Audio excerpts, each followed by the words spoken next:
Ma femme m'a annoncé qu'elle passerait un mois avec son ex-mari. Je l'ai laissé partir et lui ai retiré le train de vie qu'elle chérissait tant. C'était un mardi soir quand Gabrielle rentra de son cours de yoga. Elle avait l'air différente, nerveuse, agitée.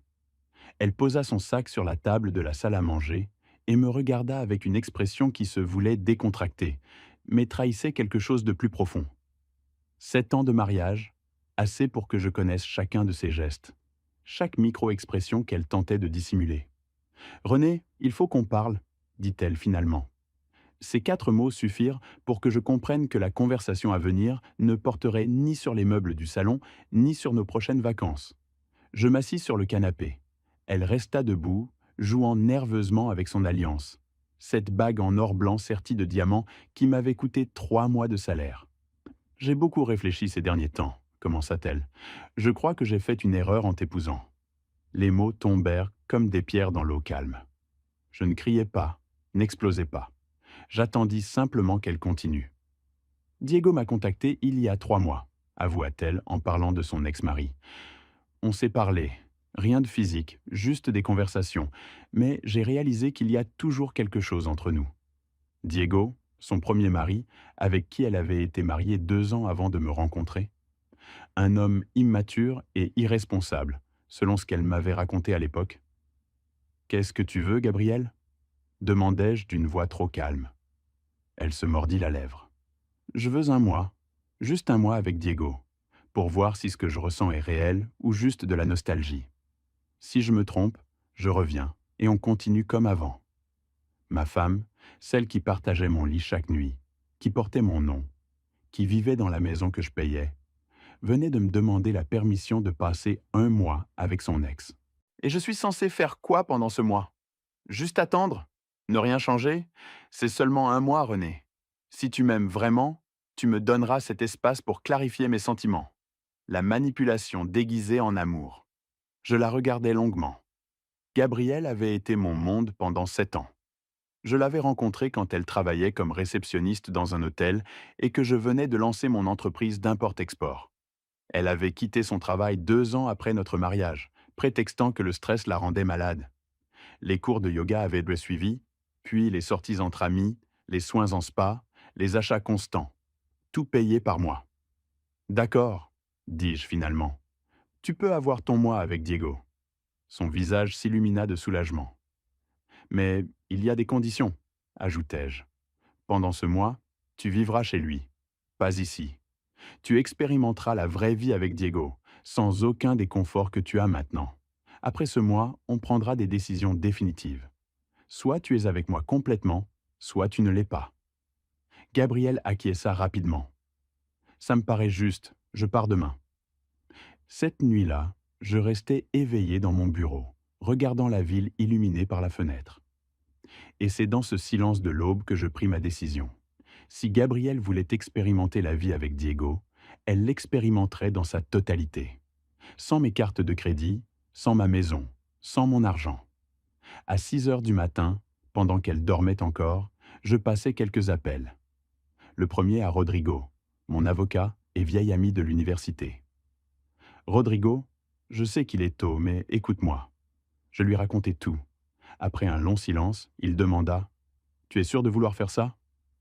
«Absolument.» «D'accord, dans 2 heures, tout sera prêt.» Mon deuxième appel fut pour la banque. J'annulais toutes les cartes supplémentaires à mon nom que Gabriel possédait. Je modifiais les mots de passe de nos comptes communs et bloquais son accès à nos investissements. Le troisième appel fut pour mon comptable.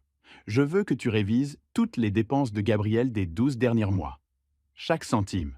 À 8 heures, quand Gabriel descendit avec 2 grosses valises, j'étais dans la cuisine, buvant mon café. Elle semblait animée, presque enthousiaste. «Bonjour», dit-elle avec un sourire. «Merci d'être si compréhensif, René.» «De rien. Au fait, j'ai annulé toutes les cartes bancaires à mon nom ce matin.» Son sourire se figea. «Quoi? Les cartes, je les ai annulées. J'ai aussi bloqué ton accès à nos comptes. Pendant ce mois avec Diego, tu vivras entièrement avec lui, tu te souviens? Ça signifie que tu n'utiliseras pas mon argent.» Le sang quitta son visage. «Mais j'ai besoin d'argent, René.» «Diego a un travail, non? Je suis sûr qu'il peut subvenir à tes besoins pendant un mois. C'est avec lui que tu veux être, après tout. C'est ridicule, tu ne peux pas me laisser sans argent. Bien sûr que si. C'est mon argent, Gabriel. Ça l'a toujours été. Tu as arrêté de travailler il y a 5 ans. Pendant tout ce temps, j'ai tout payé. Cette maison, tes vêtements, tes soins en spa, tes cours de yoga, absolument tout. Maintenant, tu veux un mois avec Diego? Parfait. Mais ce mois sera avec l'argent de Diego, pas avec le mien. La sonnette retentit. Diego était arrivé. Gabriel me lança un regard mêlé de colère et d'incrédulité avant de saisir ses valises et de se diriger vers la porte. Diego conduisait une vieille berline qui devait avoir au moins 15 ans. Il descendit pour l'aider avec les bagages, l'air confus quand elle lui expliqua quelque chose à voix basse. Il me regarda. Je le regardai en retour. Aucun mot ne fut échangé. Tandis que la voiture s'éloignait dans la rue, je sortis mon téléphone et appelai Rodrigo. « Tout est prêt ? » ?»« Tout est prêt. Les papiers de divorce sont préparés. Il me faut juste ta signature. »« Parfait. J'arrive dans 1 heure. » Le bureau de Rodrigo se trouvait au 22e étage d'un immeuble du quartier d'affaires. Quand j'arrivai, tous les documents étaient étalés sur son bureau en acajou. Mariage de 7 ans, sans enfant, régime de séparation de biens, récita Rodrigo. Techniquement, elle n'a droit à rien de ce qui est à ton nom. La maison est uniquement à ton nom, l'entreprise aussi, les investissements aussi. Tu as été très intelligent de tout garder séparé. Mon père me l'avait conseillé quand je me suis marié. À l'époque, je trouvais ça trop cynique. Aujourd'hui, je lui donne raison. Rodrigo acquiesça pendant que je signais document après document. J'ai vu beaucoup de cas comme celui-ci. Tu sais quel est le schéma commun? La femme arrête de travailler, s'habitue à l'argent du mari, puis s'ennuie. Elle cherche de l'excitation ailleurs, mais ne veut pas perdre son train de vie. Eh bien, Gabrielle est sur le point de découvrir qu'elle ne peut pas avoir les deux. Quand vas-tu lui remettre les papiers? À la fin du mois. Je veux qu'elle expérimente d'abord la vie sans mon argent. Ensuite, je lui donnerai les papiers de divorce. Rodrigo me tendit un autre dossier, plus mince. Il y a autre chose. L'enquêteur privé que tu as engagé m'a envoyé son rapport ce matin. Je l'ouvris et commençai à lire. Selon le rapport, Gabriel et Diego ne s'étaient pas remis à se parler il y a 3 mois, comme elle l'avait prétendu. Ils communiquaient depuis plus d'1 an.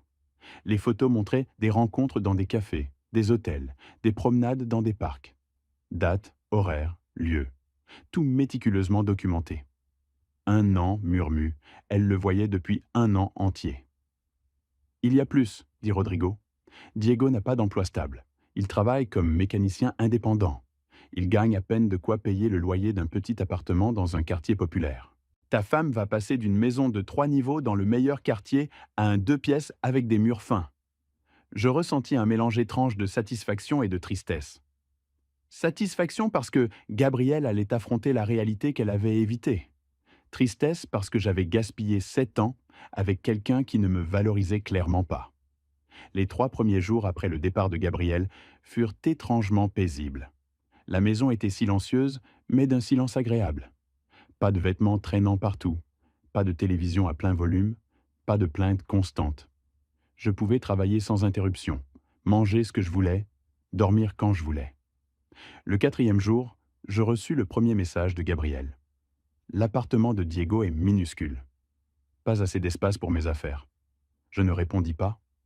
Le 5e jour, le lit est inconfortable. Je ne dors pas bien.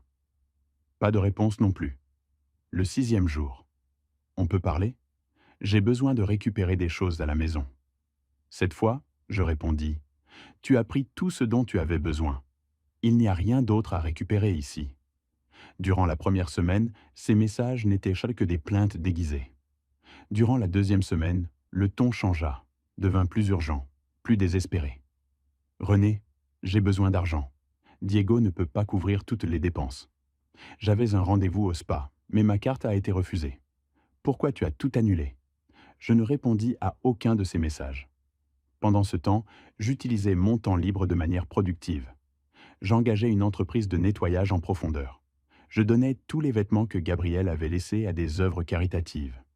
Je réorganisais mon bureau. Je recommençais à faire de l'exercice régulièrement. Je rencontrai aussi mon comptable pour réviser les dépenses de Gabrielle. Les chiffres étaient stupéfiants. En 12 mois, elle avait dépensé plus de 100 000 euros de mon argent. Soins de beauté, vêtements de créateur, restaurants haut de gamme, voyages avec ses amis. Tu savais qu'elle dépensait autant? Demanda mon comptable. Je savais qu'elle dépensait, mais je n'avais jamais calculé exactement combien. 100 000 euros en un an, c'est énorme. Et ça sans compter les frais fixes de la maison. Si tu additionnes tout, tu dépensais probablement près de 200 000 euros par an pour maintenir son train de vie. 200 000 euros. Pendant 7 ans. Presque 1,5 million investi dans une femme qui dormait maintenant dans l'appartement minuscule de son ex-mari. À la mi-troisième semaine, les appels commencèrent.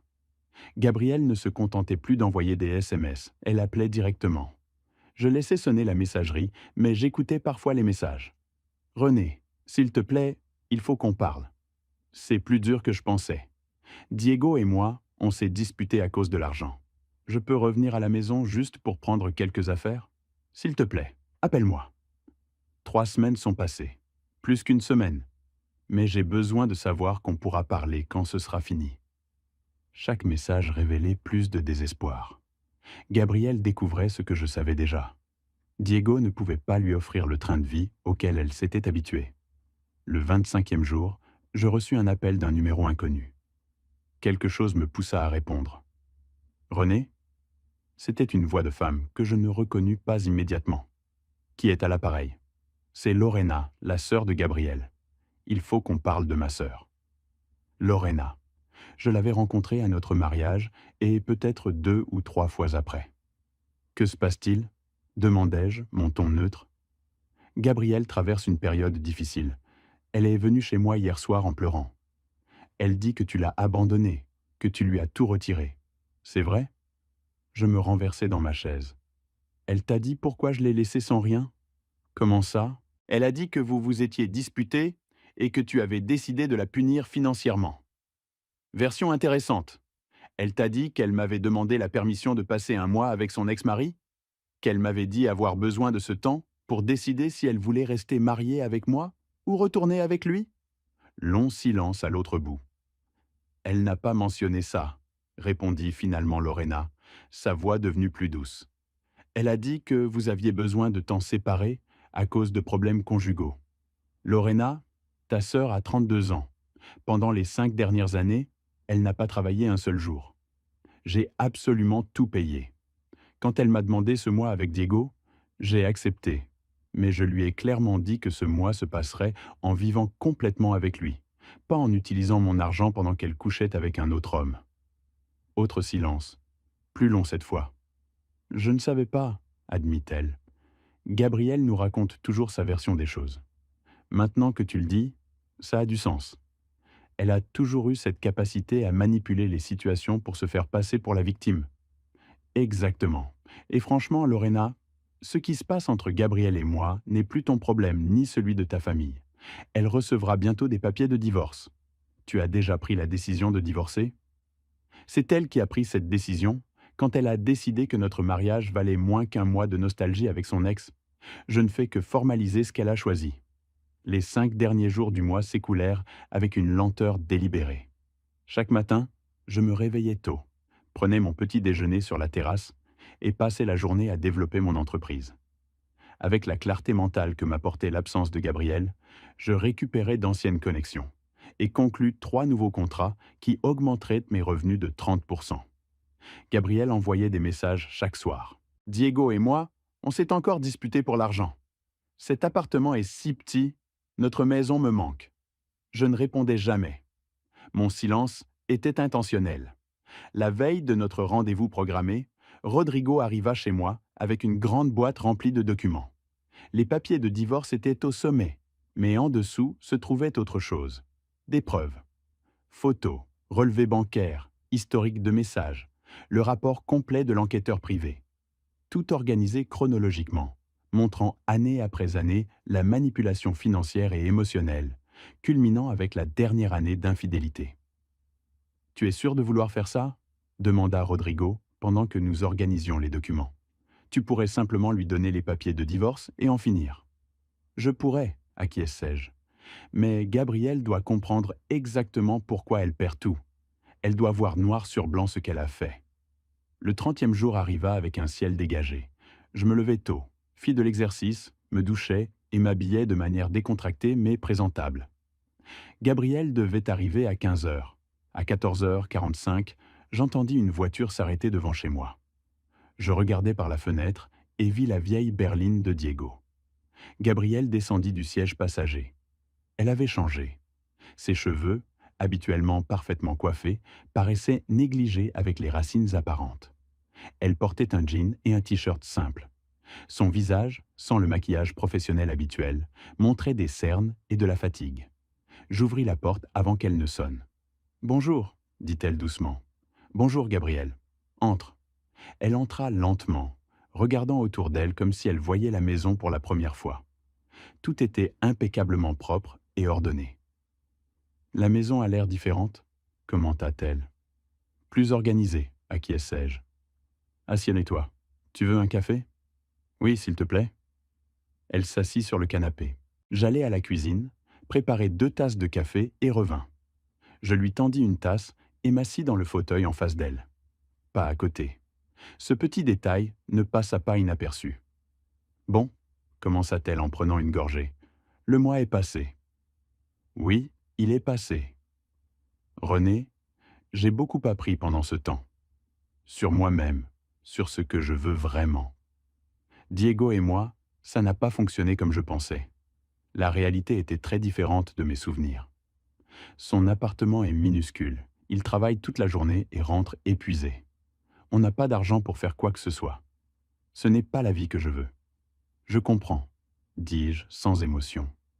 Et j'ai réalisé autre chose, continua-t-elle. J'apprécie tellement ce qu'on avait. Cette maison, notre vie ensemble. J'ai été stupide, René. J'ai risqué tout ça pour de la nostalgie. Je pris une gorgée de café. Est-ce qu'on peut réessayer ? Demanda-t-elle finalement. Je sais que j'ai fait une erreur terrible, mais tout le monde mérite une seconde chance. On pourrait aller en thérapie de couple, on pourrait... Tu sais combien tu as dépensé l'année dernière ? L'interrompis-je. Elle cligna des yeux, confuse. Quoi ? L'année dernière. Tes dépenses personnelles. Tu as une idée du montant ? Je ne sais pas. Je ne tenais pas les comptes. Tu disais toujours que l'argent n'était pas un problème.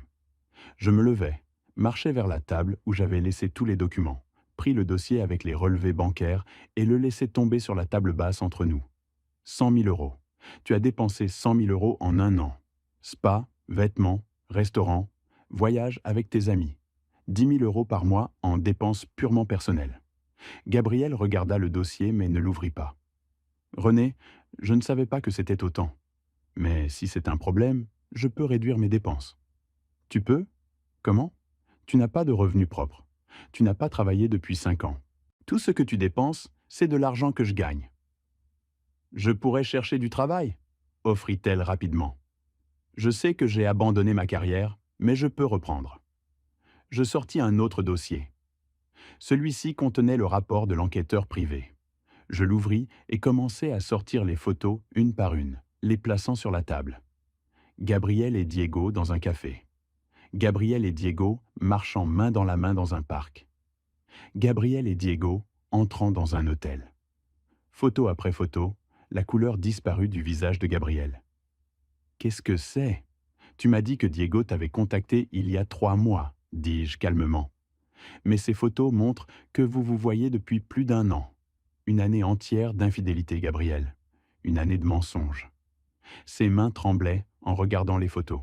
« René, je peux expliquer ?» ?»« Tu n'as pas besoin d'expliquer. Les photos parlent d'elles-mêmes. Mais il y a autre chose. » Je sortis le dernier dossier. Les papiers de divorce. Je les posai soigneusement sur les photos. « Qu'est-ce que c'est ?» demanda-t-elle, bien qu'elle le sache déjà. « Des documents de divorce. Ils sont prêts. Il ne manque que ta signature. » Les larmes commencèrent à couler sur ses joues. « Non, René, s'il te plaît. Je sais que j'ai fait des erreurs, mais on peut les surmonter. 7 ans de mariage doivent bien signifier quelque chose.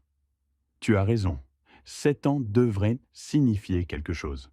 Ils devraient signifier loyauté, respect, Quand ton partenaire travaille 60 heures par semaine pour te donner le train de vie que tu veux, tu devrais au moins avoir la décence de ne pas coucher avec ton ex-mari pendant une année entière. C'était une erreur. J'étais confuse. Je me sentais seule. Seule, répétai-je, ma voix se durcissant pour la première fois. Tu te sentais seule pendant que tu dépensais mon argent dans des restaurants chics avec tes amis? Tu te sentais seule pendant tes week-ends au spa? Tu te sentais seule pendant que je travaillais pour payer tout ça? Elle n'avait pas de réponse. Elle pleurait simplement. Gabriel, pendant ce dernier mois, j'ai eu beaucoup de temps pour réfléchir à notre mariage. Et j'ai réalisé quelque chose. Tu ne m'as jamais aimé. Tu aimais ce que je pouvais te donner. La maison, l'argent, le train de vie. Mais moi, en tant que personne, tu ne m'as jamais vraiment valorisé. Ce n'est pas vrai, protesta-t-elle faiblement. Je sortis mon téléphone et ouvris les messages qu'elle m'avait envoyés pendant le mois. Je les lus à voix haute. L'appartement de Diego est minuscule. Le lit est inconfortable. Diego ne peut pas couvrir toutes les dépenses. Ma carte a été refusée au spa. Pas un seul message disant que je te manquais.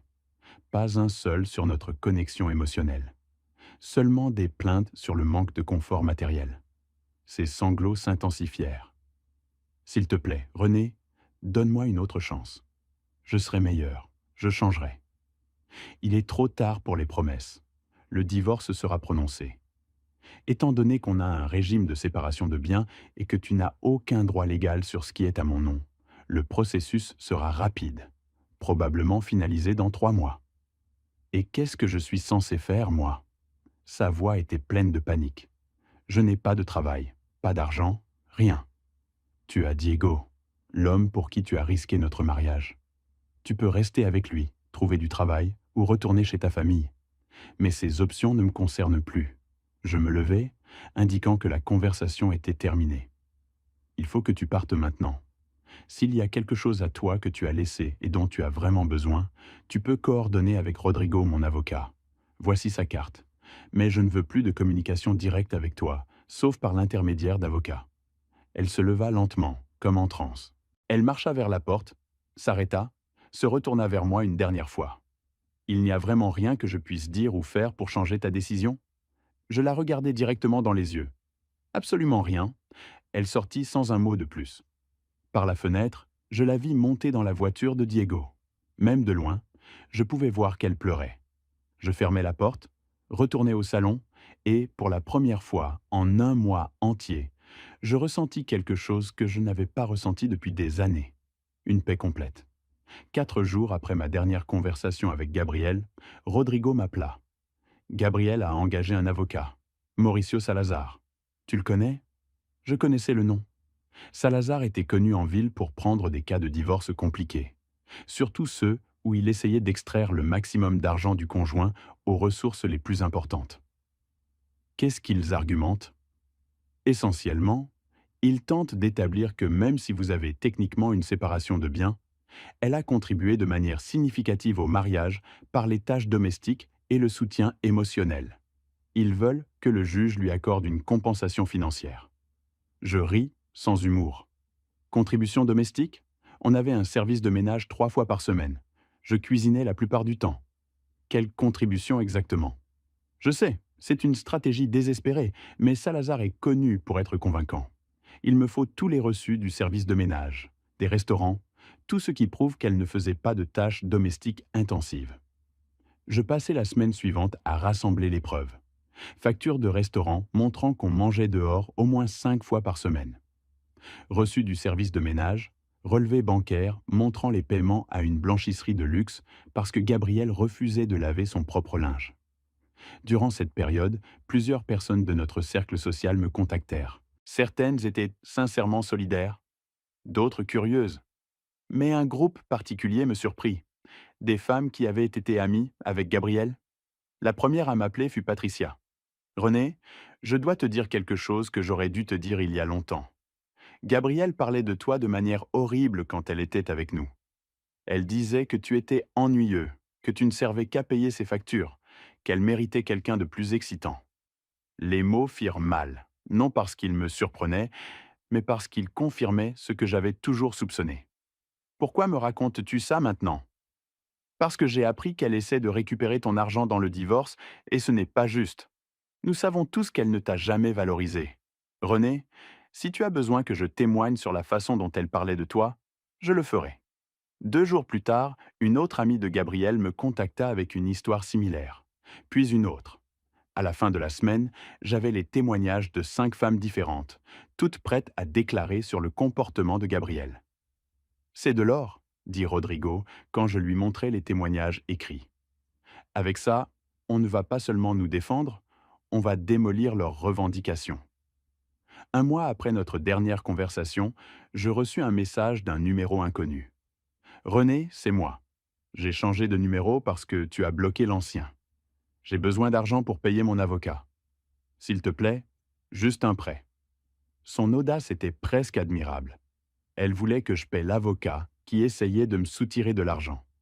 Je ne répondis pas. Je bloquai simplement le nouveau numéro. 2 semaines plus tard, Rodrigo m'appela. Salazar s'est retiré du cas de Gabriel. Elle n'a pas pu payer l'acompte qu'il exige. Sans paiement, pas de représentation. Alors qu'est-ce qu'elle va faire? Elle devra se représenter elle-même ou prendre un avocat commis d'office. De toute façon, elle ne représente plus une vraie menace. L'audience préliminaire était programmée pour un mardi matin, 2 mois après ma dernière conversation en personne avec Gabriel. J'arrivai au tribunal avec Rodrigo, en costume, me sentant étonnamment détendu.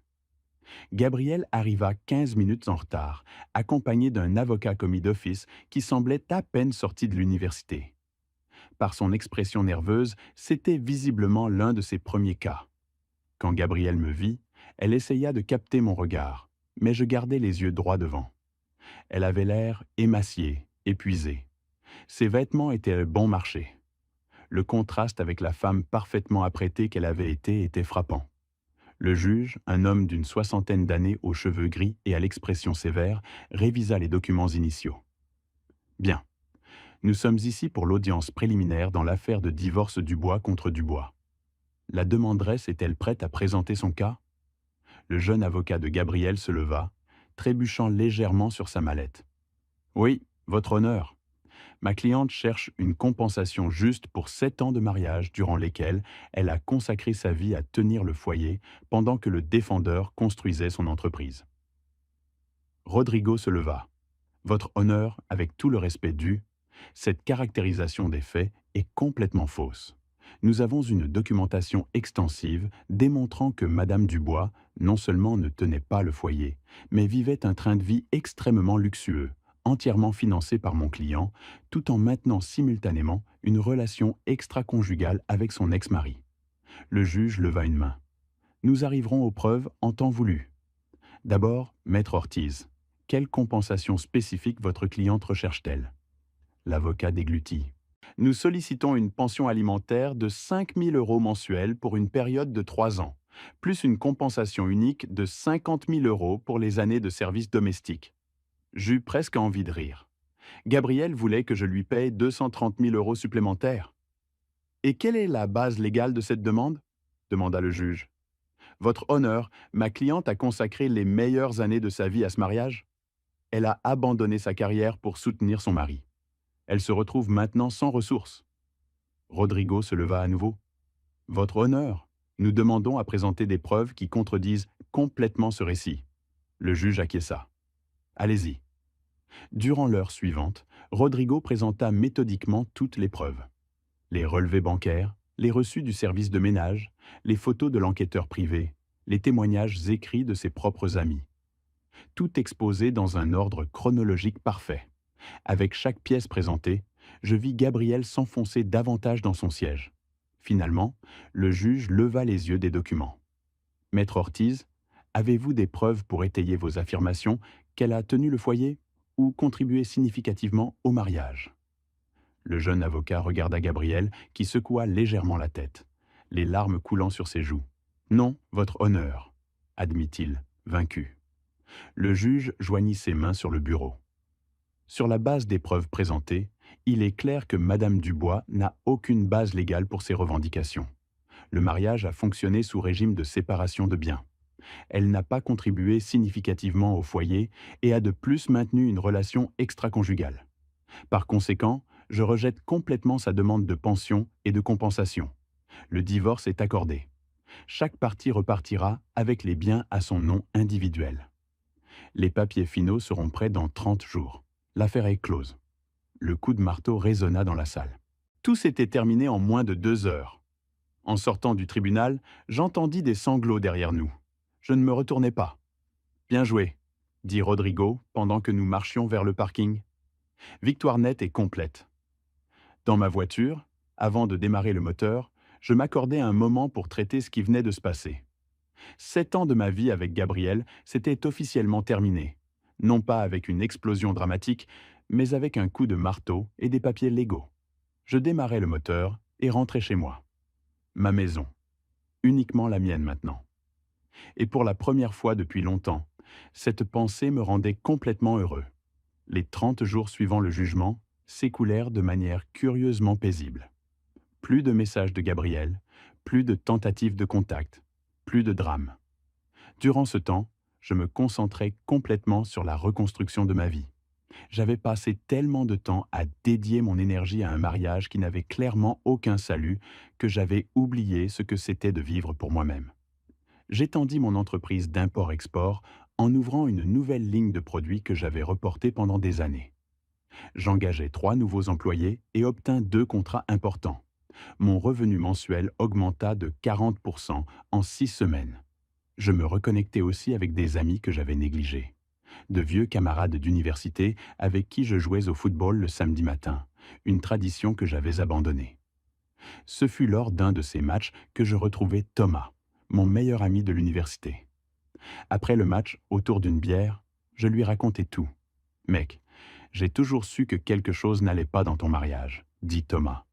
Mais je ne voulais pas m'en mêler. Je sais, j'étais aveugle. Ou peut-être que je ne voulais pas voir la vérité. Tu n'as rien gaspillé, dit Thomas. Tu as appris. Et regarde où tu es maintenant. Libre, ton entreprise prospère, ta vie récupérée. Ce n'est pas du gaspillage, c'est de l'évolution. Ces paroles me firent réfléchir. Il avait raison. Chaque expérience, aussi douloureuse soit-elle, enseignait quelque chose de précieux. Le jour où les papiers de divorce définitif arrivèrent par courrier, je ne ressentis pas de tristesse. Je ressentis une clôture. Je signai où c'était nécessaire et, ce soir-là, je sortis dîner avec Thomas et d'autres amis pour célébrer non pas la fin de mon mariage, mais le début de ma nouvelle vie. Ce fut cette même soirée que je rencontrai Elena. Elle était la petite sœur d'un des amis de Thomas, en visite d'une autre ville.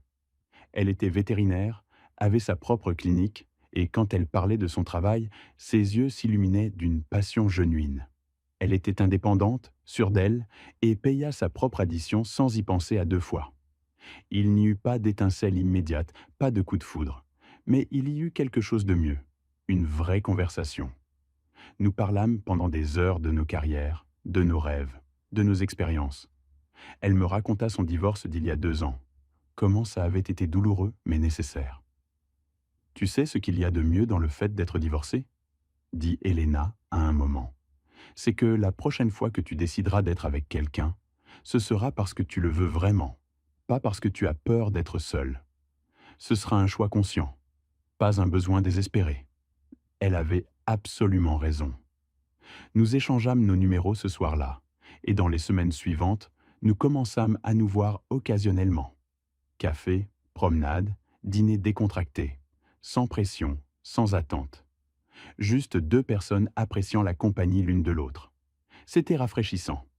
Pendant ce temps, à travers le cercle social inévitable d'une ville moyenne, j'apprenais des nouvelles de Gabriel. Selon Patricia, Gabriel avait trouvé un travail comme caissière dans un grand magasin. Un emploi à temps plein au salaire minimum. Elle vivait toujours chez Lorena, qui lui faisait maintenant payer un loyer. Diego avait disparu de sa vie presque immédiatement après le divorce. Quand il s'était rendu compte que Gabriel n'avait plus accès à l'argent, la relation avait perdu tout son attrait. « Je l'ai vue l'autre jour au supermarché », me raconta Patricia au téléphone. Elle avait l'air fatiguée, très différente. Elle m'a reconnu et a essayé de m'éviter, mais je l'ai rattrapée. Renée, elle a presque pleuré là, dans l'allée des céréales. Qu'est-ce qu'elle t'a dit ? Elle a dit qu'elle avait commis la plus grosse erreur de sa vie. qu'elle n'avait pas réalisé ce qu'elle avait jusqu'à ce qu'elle le perde, que si elle pouvait remonter le temps, elle n'aurait jamais laissé Diego se rapprocher d'elle à nouveau. C'est facile de dire ça maintenant. Exactement. Je lui ai dit la même chose. Tu lui as donné une chance de choisir et elle a mal choisi. Maintenant, elle doit vivre avec ce choix. 3 mois après la finalisation du divorce, j'étais dans mon bureau à domicile quand je reçus un email inattendu. L'adresse était inconnue, mais l'objet disait simplement « De Gabriel ». J'hésitais avant de l'ouvrir. Une partie de moi voulait le supprimer sans le lire, mais la curiosité l'emporta. « René, je sais que tu ne veux probablement plus avoir de mes nouvelles. Je sais que je n'ai pas le droit de te demander quoi que ce soit après tout ce que j'ai fait, mais j'avais besoin de t'écrire ceci, ne serait-ce que pour ma propre santé mentale. Tu avais raison surtout. Je ne t'ai jamais valorisé comme j'aurais dû. Je te voyais comme un moyen de maintenir un train de vie, pas comme une personne avec des sentiments et des besoins propres. J'ai été égoïste, manipulatrice et cruelle. Ces derniers mois ont été les plus difficiles de ma vie. Non pas à cause du manque d'argent, bien que cela aussi ait été un ajustement énorme, mais parce que j'ai finalement dû confronter qui je suis vraiment et je n'ai pas aimé ce que j'ai vu. Je travaille maintenant. C'est un travail modeste, mais c'est honnête. Je paie mon propre loyer, j'achète ma propre nourriture et pour la première fois de ma vie adulte, je comprends la vraie valeur de l'argent et du travail acharné. Je comprends ce que tu faisais chaque jour pour nous donner la vie qu'on avait. Je n'écris pas ceci pour te demander pardon ou pour essayer de revenir avec toi. Je sais que ça n'arrivera jamais. J'écris parce que j'avais besoin que tu saches que je comprends enfin et que je regrette profondément la douleur que je t'ai causée. J'espère que tu es heureux, René. Tu mérites de l'être. Avec profond regret, Gabriel. Je lus l'email 2 fois. Je ne ressentis pas de satisfaction, pas de justification, juste de la neutralité.